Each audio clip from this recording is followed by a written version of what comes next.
ईश्वराला आई योगेश्वरी देवीला प्रार्थना करतो की लवकरात लवकर या ठिकाणी पाऊस पडू दे आणि बळीराजा या ठिकाणी सुकावू दे। अशा या ठिकाणी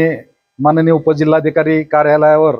राष्ट्रवादी काँग्रेस शरदचंद्रजी पवार साहेब या पक्षाच्या वतीनं आम्ही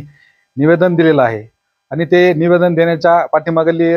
भूमिका अशी आहे की गेल्या पेरणीच्या नंतर 15-20 दिवस झालं पाऊस पडला नाही आणि अनेक शेतकऱ्यांचे त्या ठिकाणी मला मोबाईलद्वारे फोन आले आणि त्यांनी सांगितले की आमचे सर्व पिकं या ठिकाणी करपून जात आहेत आणि ह्याच्याकडे कुणाचं लक्ष नाही, त्यामुळे आपण उपजिल्हाधिकारी यांना त्या ठिकाणी त्यांचं लक्ष वेधावं आणि आमचे तात्काळ त्या ठिकाणी पंचनामे करावेत अशी मागणी या ठिकाणी आम्ही करण्यासाठी आलेलो आहोत। आपण पाहतो की नेहमीच शेतकरी या ठिकाणी अडचणीत असताना या देशाचे नेते आदरणीय शरदचंद्रजी पवार साहेब हे सातत्यानं शेतकऱ्याच्या बद्दल एक वेगळं त्यांचं नातं असल्यामुळं ते त्यासाठी प्रयत्न करत असतात। म्हणूनच त्याचा भाग म्हणून आज राष्ट्रवादी काँग्रेस शरदचंद्रजी पवार साहेब या पक्षाच्या वतीनं आम्ही मागणी केलेली की प्रत्येक शेतकऱ्याचे आपण त्या ठिकाणी पंचनामे करावे आणि त्यांना हेक्टरी 50,000 रुपये त्या ठिकाणी अनुदान द्यावं। आपल्या राज्याचे उपमुख्यमंत्री माननीय अजितदादा पवार साहेब असतील, महसूल मंत्री असतील, कृषी मंत्री असतील, या माध्यमातून आमच्या भावना त्यांच्यापर्यंत कळवाव्या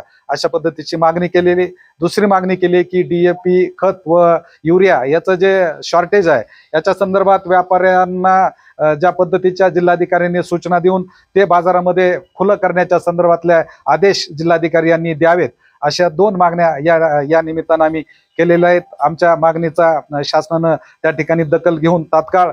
पंचनामे करावे, शेतकऱ्यांना DAP खत युरिया खताचं त्या ठिकाणी मुबलक पुरवठा करण्यात यावा अशी मागणी आम्ही या निमित्तानं करत आहोत। यासोबतच ईश्वराला आई योगेश्वरी देवीला प्रार्थना करतो की लवकरात लवकर या ठिकाणी पाऊस पडू दे आणि बळीराजा या ठिकाणी सुकावू दे अशा पद्धतीची प्रार्थना आपल्या माध्यमातून या ठिकाणी ईश्वराला आई योगेश्वरी देवीला या निमित्तानं करतो।